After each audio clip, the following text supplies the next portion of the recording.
as we were coming out of COVID-19, we know that COVID-19 affected humanity worldwide. The cessation of transport, air transport.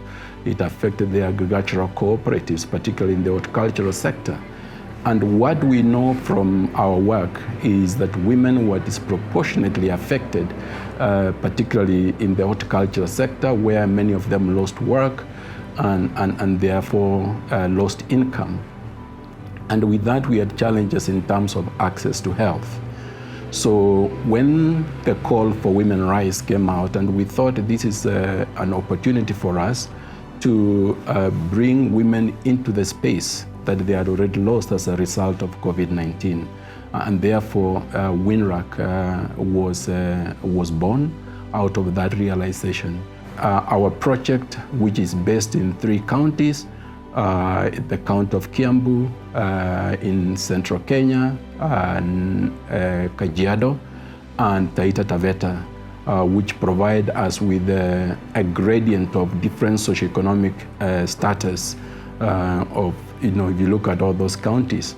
And therefore, we felt like this would be a good opportunity for us to see how these different socioeconomic status with our interventions, how those may affect women positively in terms of access to healthcare, and in terms of access to paid work, in terms of access to other social amenities. We are looking at using cooperatives because cooperatives in the past have shown that they increase resilience. And we are in the project are working towards having more women in cooperatives, have women with a greater say, because we also see within the cooperatives, women are fewer compared to members, but also when you look at positions of leadership, there are even fewer women in positions of leadership.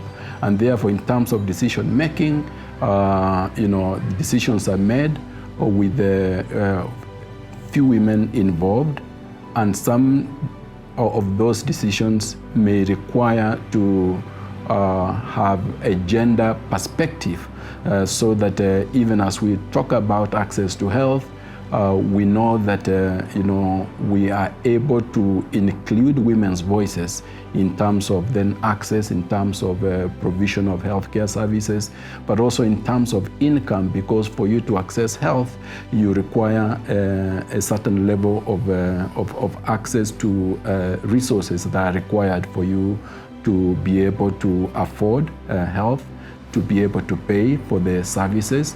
And through cooperatives, having women actively involved, we will be able then to address some of those challenges that we see within the cooperatives.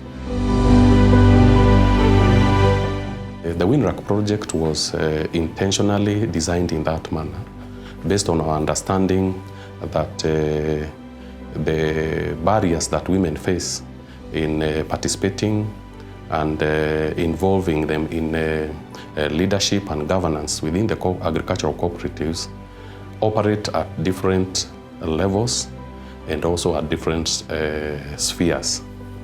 And as a project, we considered that there are 2 key levels that we could practically or feasibly intervene on, and this is at the household level and at the cooperative level. We also hypothesized that intervening in one of these levels at the exclusion of the other was unlikely to produce any meaningful impact. And therefore, we began by conducting a baseline survey. This was geared towards identifying the specific barriers at these levels for each of these cooperatives in the different regions and in the different value chains. Based on the insights that we gained from the baseline survey, we were able to tailor capacity building initiatives and interventions specifically targeted at the specific barriers each of these regions and the cooperatives faced. At the household level, for instance, some of the cross-cutting issues that we tackled related to issues of gender roles and decision making. We used the transformative capacity building approach of the family model. At the cooperative level, we used the cooperative model to intervene at the institutional barriers that we had identified. And some of those institutional barriers emanated from the organizational culture, norms and practices, the policies and the procedures. As a result of these interventions, we are seeing an increase in the number of women who are engaging in cooperative activities, who are actively engaged in getting into spaces where we have ordinarily had men. And I think from our point of view, we are seeing improvement.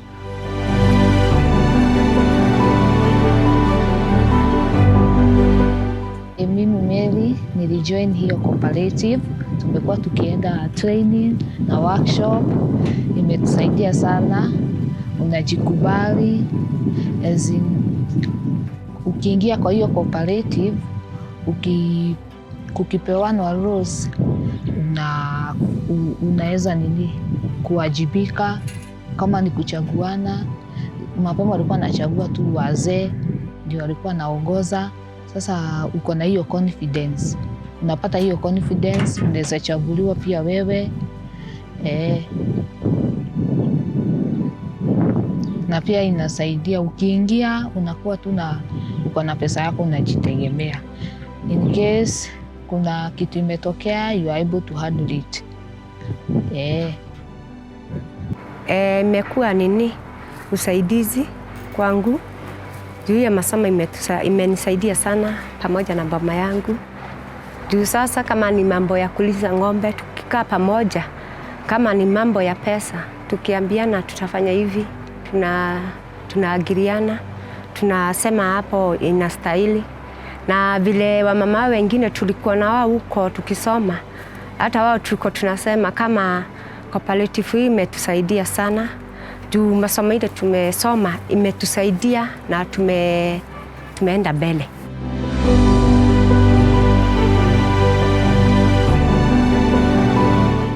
When we come to Kiambu, you get a different view of life, where you're finding that women there are actually more empowered. But now for Kiambu, the main barrier to women participating and the main cause of gender issues is you'll find the aged population are the ones who are members of the cooperative societies.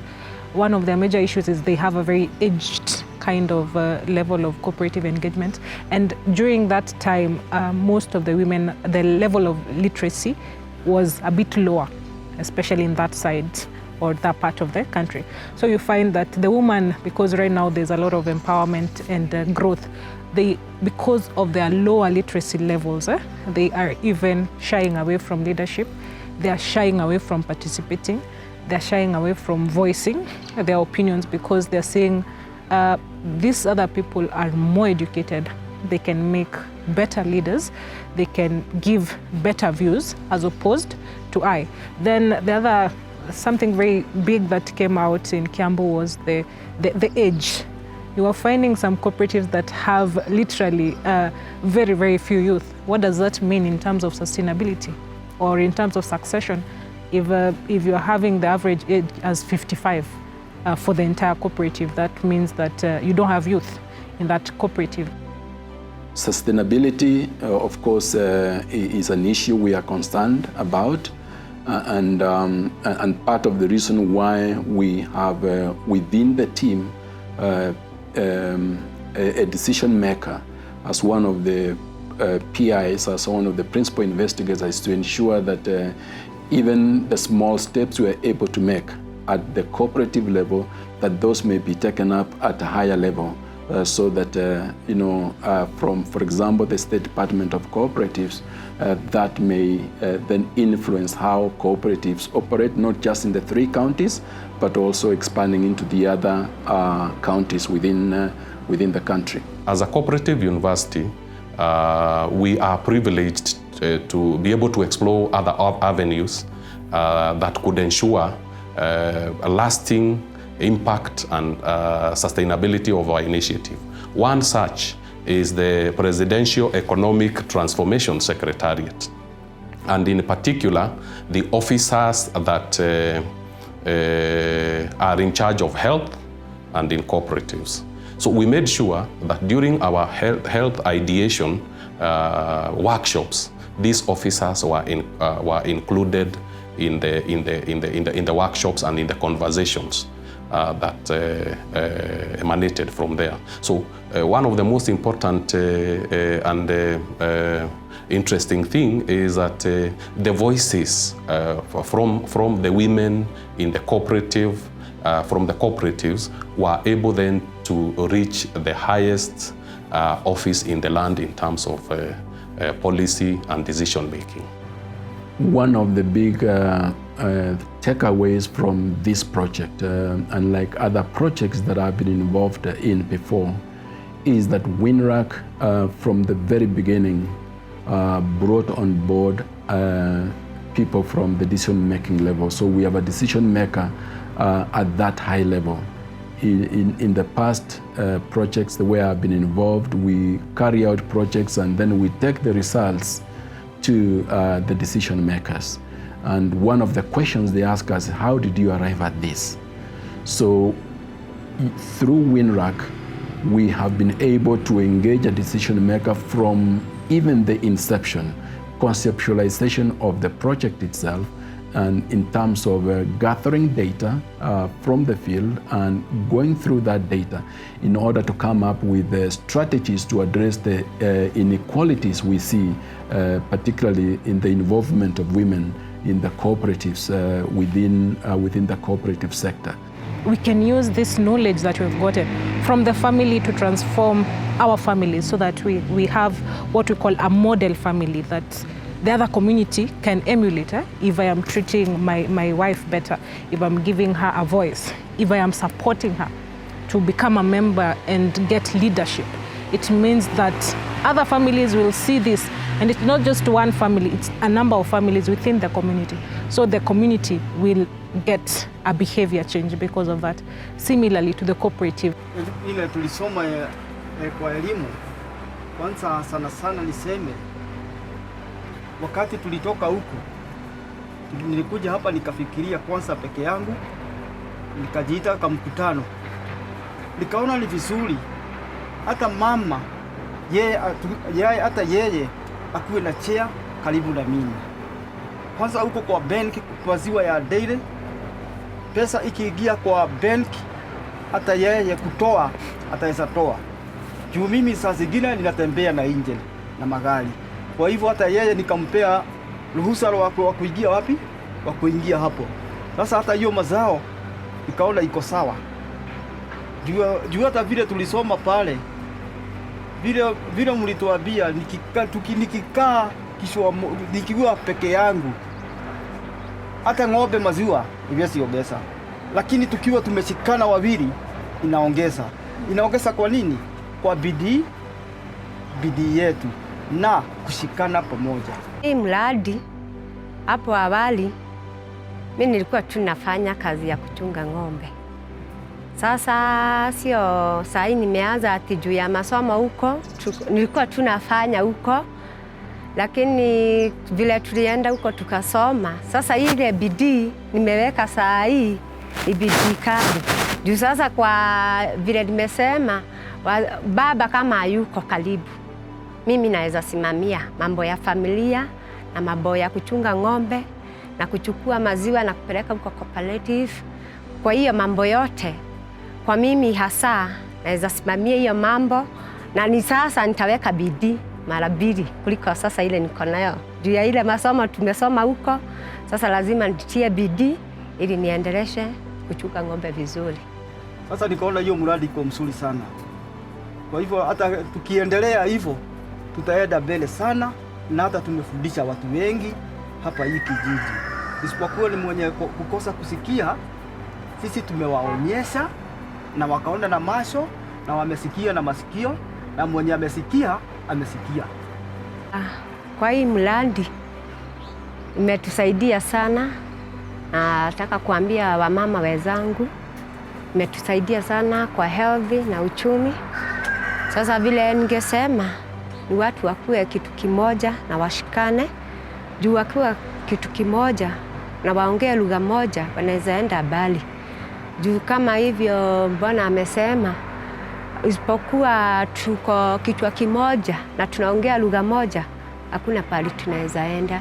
Lakini kwa hii mradi imetupeleka, hiyo mafunzo imetupeleka mbali na tutaendelea na hiyo mafunzo.